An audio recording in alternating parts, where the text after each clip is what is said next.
பர்சன்டேஜ்ல இந்த மாடல்ல சம் கேட்டாங்களா எப்படி குயிக்கா சால்வ் பண்ணலாம்ங்கறது பார்க்கலாம்.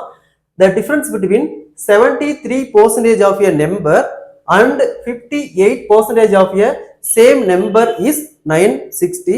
Then what is the 22% of that number கேக்குறாங்க.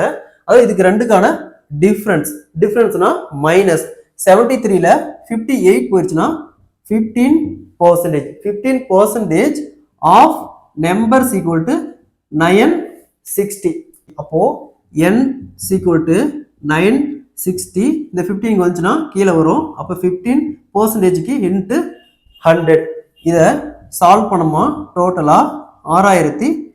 இந்த நம்பர் 6400. அவங்க என்ன கேட்டிருக்காங்க 22% ஆஃப் தட் நம்பர். அப்போ 6400 இன்ட்டு 22%க்கு 100. இதை கேன்சல் பண்ணோமா 1408 வரும். ஸோ அந்த தட் நம்பர் பார்த்தோம்னா 1408.